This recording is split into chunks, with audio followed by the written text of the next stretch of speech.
All right, welcome back, everybody. We're up to our third of three speakers of the evening.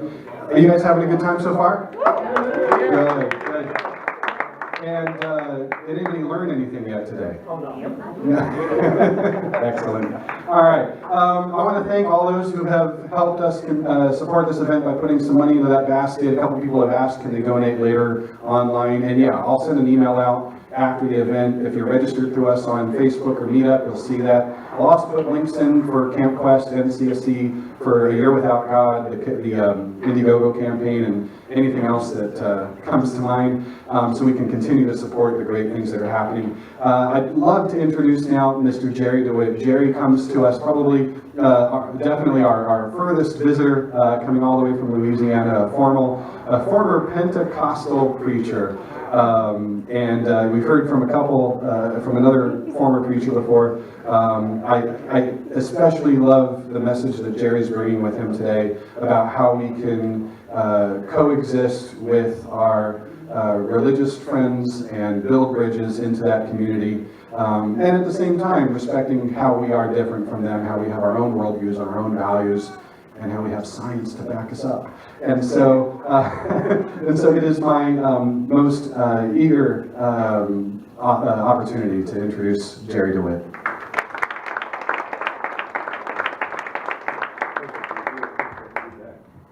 Well, thank you everyone for coming out.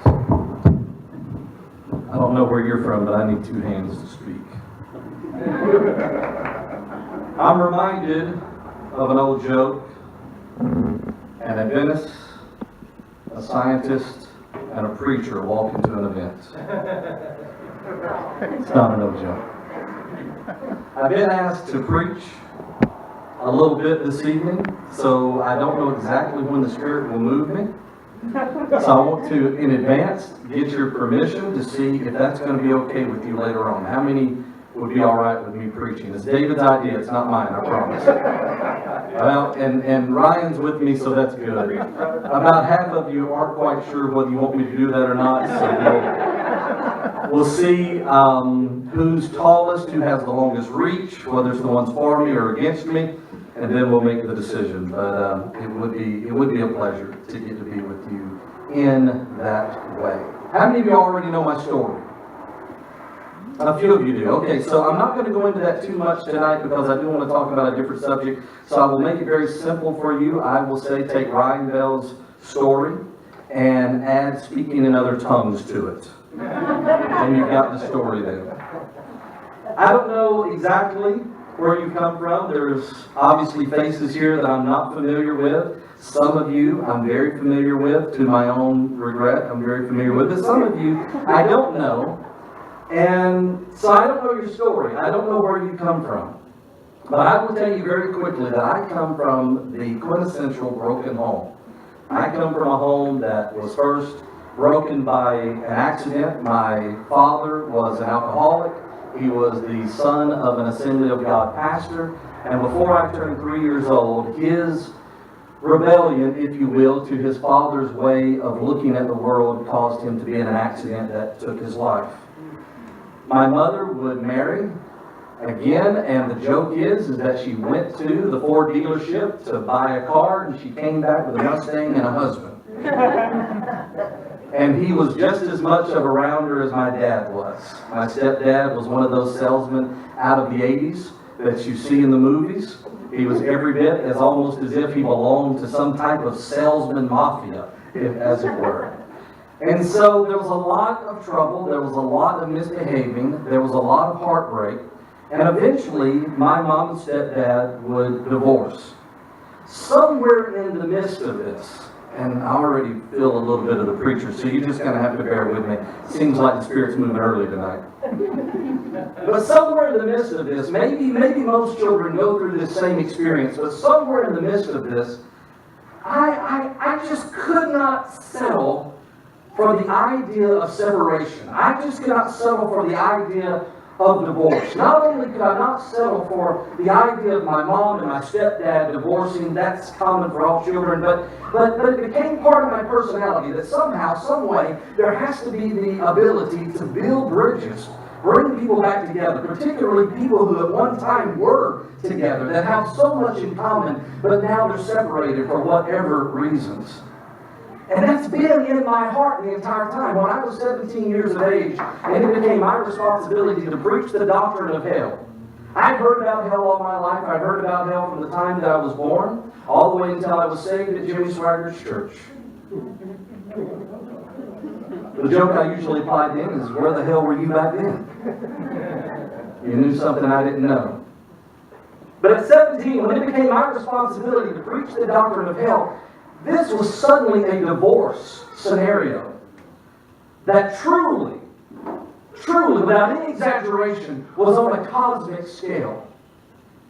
Because in the most liberal of theologies that still held on to the doctrine of eternal punishment or hell, that hell truly was a divorce from God, that you would be cast into utter darkness, that your sinfulness would be even unintentionally, sympathetically rejected by God's holiness. And as much as God would want to embrace you, want to love you, want to forgive you, because you missed the mechanism of justification or salvation, now in eternity, this little cookie of an eternal soul that you possess because you were made in the likeness of God, now this would force you, almost like a reverse polarity. It would drive you into utter darkness away from God, and it would be a horrible, horrible separation. A divorce from divinity, a divorce from creation, a divorce from your Heavenly Father, and a divorce from everyone and everything that you'd ever known. And that was the light version of hell.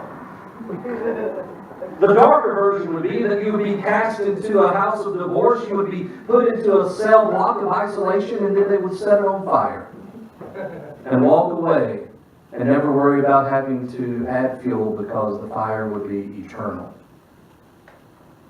At 17, standing behind a desk not too much different than this one, I realized that our doctrine was a doctrine of divorcement. That it was a doctrine of separation, and I could not preach hell in good conscience unless I dug down to the very bottom of it. Until I got down to the bottom, and I was forced to accept that that was exactly what God had taught us through His holy book, and that there was no way around it. But as you already know, because you've studied the Bible more than most believers, and as you already know, because you've studied religion more than most believers, there's a lot of ways around hell. There's a lot of ways around everything and every doctrine, and there's a loophole for every piece of the contract.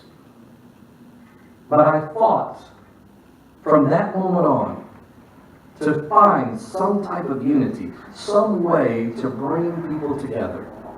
As I would move and become more liberal, regardless of how liberal I would become in my theology, our theology always separated and alienated someone somewhere. There were the haves and have-nots. It was not about money, but it was about God's economy, the way that God worked, the way that God moved within our lives. Always a separation, and I would wrestle with it and fight with it and do absolutely everything that I could to try to unify and bring together and build bridges. One of the greatest achievements that I'm proud of is that in the little town of DeWitt, Louisiana, about 45 minutes from my hometown of DeWitt, Louisiana. DeWitt is a metropolis compared to DeWitt. DeWitt has all of 10,000 residents. DeWitt has less than half of that. Everyone knows everyone, but in that little sanctuary, in an Episcopalian chapel that was 125 years old, that had been built down south, but carried board by board to its final resting place in DeWitt, Louisiana, in that little sanctuary, in that beautiful, beautiful chapel, I began to express my quest for unity, my desire to bring things back together. I was finally the senior pastor. I could set the tone. I could create the theology. Obviously, it didn't work out very well, or I wouldn't be here tonight. And I'll fast forward just a little bit so that it becomes a little more relevant to the talk that we have tonight. But when I became an atheist, when I realized that I no longer believed, I can't tell you to what extent, there's no words to describe how completely my life reversed course and I felt like that small child again. When I suddenly looked myself in the mirror and realized that I no longer believed, and that would inevitably create a great separation, a great divorce from my past and from my community and from my career and from my identity. When I realized that, I could hear the voice of the 4 and 5-year-old version of me that would stand in the kitchen and pull on Mama's blouse and say, where's Daddy? Where's Daddy at? Where's my father? And I still remember the first time that I can remember her answering that question. She said, he flew away on a plane. We don't know when he's coming back, but we hope we'll get to go to where he's at one of these days. No wonder I hate flying so bad. But in that moment of realization, in that moment of realizing that I was not a believer, that would sacrifice everything, there was this great moment of divorce, this great moment of separation, and I had to embrace it. I had to step over it, step through it, pass along that part of the journey, because it was integral to who I was. It was important for my own personal development. I had been taught in my church world to seek truth, to stand for truth, and to always be honest. And now this was who I was, if I was honest. And I passed through there. Fortunately for me, it wasn't as dark on the other side as I had thought, imagined, and been taught. Indirectly, if not directly. But instead, there was this vast community. The first non-believer that I would have a true intimate conversation with would be Dan Barker. Can I get a shout out for Dan Barker? Yes. Getting close. I'll ease you into it, and then you won't even notice when the plate comes by. And so, it wasn't as bad. It wasn't as bad. There was a community. There was some place to land. There was a land beyond the land that I was accustomed to.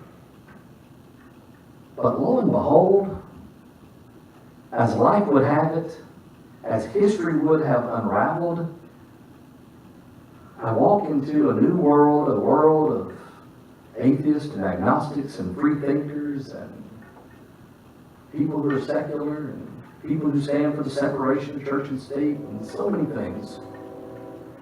And somehow, and this is just my very particular impression, it carries with it a spirit of divorcement. Us versus them. There's a war. There's a culture war. Bill O'Reilly sounds the horn and calls for the culture war, and unfortunately, people on both sides, both the religionists and us, stand up and say, hell yeah, there's a war. It's on, and we're going to see who can fight this the best. And that's just not my nature. You don't have any idea how much that train brings me home. Tracks out this close. Wonderful, wonderful nights with the rain beating down on the tin roof. A cocoon, a sense of safety, a place, a home, a place where you're connected. For just a moment, the secular movement, for so many people like me who are trying to bring things together, it feels like a safe place. Suddenly you're able to attend meetings and be there with people who have a common history as you have, and it's safe because now you can say things that you couldn't have said over in the other world. But then it gets into motion. Do you know what I'm talking about? Then suddenly it's the agnostics versus the atheist. Right? You know what I'm talking about. Suddenly it's the agnostics versus the atheist. It's the agnostics saying, you can't know that there's no God, so you're egotistical when you call yourself an atheist. And then it's the atheist saying, you're just a coward. And that's why you call yourself an agnostic. And then it's the skeptics who say, we just like to meet up in Las Vegas every year. We don't care what you call yourself. Can I get a Darwin? And so there was all these things, and so immediately, it's instinctual for me. It's instinctual for me. Immediately, when I came into the movement, I began to see all of these different groups labeling themselves all these different ways with all of these different ideas engaged in all this division. I said, I've got to find a way to function among all these people. Some call themselves skeptics, some call themselves free thinkers, some call themselves agnostics, others atheists, and some are so awesome that they're humanists. Right? Atheists for the hearts. Humanists. That's a t-shirt for you. And so I said, I'm going to put together a little something, and I'm going to be able to say this. When people ask me, who are you? What are you? Isn't that amazing that people like Ryan and I work so hard to get out from under labels, only to receive a label that will absolutely brand you for the rest of your life? Did you know that if Ryan and I work together, because we're obviously extremely, extremely smart, if we work together, why would you laugh at that? Does that offend you? I know why you're laughing, because you figured all this crap out when you were in the 4th grade, and we had to, become adults to figure it out. Once in Austin, Texas, I was doing my normal spiel and said, it took 25 years to reverse engineer, blah, blah, blah. And somebody from the back of the audience said, you're a slow learner. But this is so divisive, and the labels are so sticky that if Ryan and I suddenly work together and we truly discovered the cure for cancer, do you know what the headline would be? Ex-minister atheist discover a cure for cancer. That's for the rest of our lives. That's who we are now. And so, once again, division. So I begin to go around the communities and I begin to say, skepticism is my nature. Free thought is my methodology. Agnosticism is my conclusion. Atheism is my opinion. But humanism is my motivation. And it began to unify a few people. People began to pull together. And the reason that they did, and now we get to the heart of the matter, the reason that people are able to pull together, and one of the most important factors to help them pull together and ultimately build bridges into other people's lives, is you have to be extremely clear about your story. You have to be able to look back over the road that you've traveled and understand how you got there. What are the elements? I think Ryan and I both have been forced into a wonderful favor that because of this notoriety, we've had to become very, very clear about our story and how we've gotten to where we're at. And it gives you a sense of power. When you're laying in bed at night and you're troubled about the future and you're heartbroken over the past, you're able to hold that story mentally and understand that you didn't make all of the choices and thus they weren't all bad choices, but you are who you are because of the road that you came down. The story is important. In building community, the building blocks are first made up of the individual people who are able to appreciate their story. So I challenge you first, whatever your form of storytelling is, if it's writing a blog, if it's having a YouTube channel, if it's writing a book, if it's making a film, whatever it is, you need to clarify to yourself for your own benefit what your story is and then publish your story. Because it leads us to the second stage of community building and bridge building.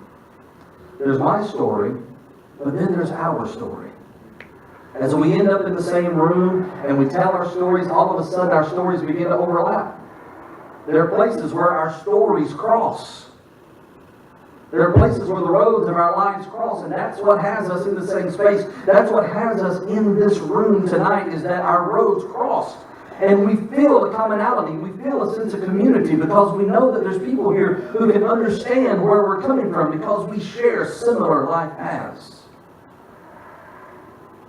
But many atheist groups, that's where they stop. It becomes a moan and groan meeting, right? Oh, stick in religion. I don't know how people could ever believe that crap. I finally read the Bible all the way through. It was obvious to me. Right? And moan and groan. Can you believe that Rick Perry down in Texas? Why don't we just cut Texas off? Darwin. But it's evolved and grown. But the way to build community, the way that churches are built, the way that denominations are built is first there's the individual road that I have traveled on. But then I connect that story with your story. Now there's a road that we've traveled on. But to develop and to grow and to go to the next level, we have to say, and this is now the road we're taking. This is our vision. This is our mission statement. This is who we are. This is what we're going to build. We're going to build a community center. We're going to plow the way through this. Not only are we going to fight legal battles over roads that other people have paved and try to cut them off, but instead we're going to create ways to feed the poor, to visit those that are in prison, to clothe the naked, and to comfort the brokenhearted. Does any of that sound familiar to anybody? You missed it. That's a good place for a Darwin. So the way that I look at that is this. On that road of life, we're all individual wheels. We're spinning. There's ups and downs. There's crests and there's troughs. Ebbs and flows. Wheels flowing and rolling along life's journey. Seems sometimes as if it's out of control, but really, things are going the way that things go, or else we wouldn't be here. But what we need to do is connect those wheels through some very strong axles. Right? Those wheels need axles. That's what community is. They're loose wheels. They're cats trying to be herded, right? That don't want to be herded. But we begin to connect it with our stories. We begin to connect it with our missions. We begin to put those elements in places, and suddenly the wheels now have axles, and it gives directions. And now we can support something and build something and be something. And if I had a magic wand, I would wave it in such a way that there would be no more divorce, that there would be no more separation, there would be no more loss. To say that it is us versus them is to completely disregard the story, the road of life that so many of us have been on. Because it's not a matter of theology. It's really not. That seems obvious at first that that's what it is. That it's about the belief system, but it's not. It's about the road that is still yet to be traveled by certain people. It's not about a difference always in philosophy or in politics, but it's that their life, their will has not rolled down the same course that ours has as of yet. But if we create an open place, not a place of division and not a battlefield, and definitely not man an army, but instead, if we are a people of direction, then we become a people of power, but also we become a people that is a destination for people to arrive at. Think about this for just a moment. I will hold for a second. We are good without God. All of the people that we feel like that are destroying planet Earth, this is how we see them. We see them as saying, when they speak, they say, we are good with God. Theologically, they would have to say, actually, we are good because of God, but this is fine. We are good with God. We now say we're good without God. What we can say is, we are good. Can I get a Darwin? Darwin. The next level of community, the next way to abolish the divorce and the separation within our community is to say to that Bible thumper, you're actually good. You're good. Now you think you're good with God. You think you're good because of God. But actually, you're just good. And I think I'm good. And now we have something together. This is an axle that can connect our wheels, and we can move in the same direction. You're good, and you want to feed the poor and the hungry. I'm good, and I want to feed the poor and the hungry. Then let's go do this together and work out the technicalities later on. Can I get one last Darwin? I'm ready to close. How much further do we have to go? As much as I like. So should I preach for a minute? For 30 seconds? Should I preach for 30 seconds? Do you think you can handle it? Darwin. See, now I've tried to warm you up. You really didn't play along, so I don't know if you can handle it or not.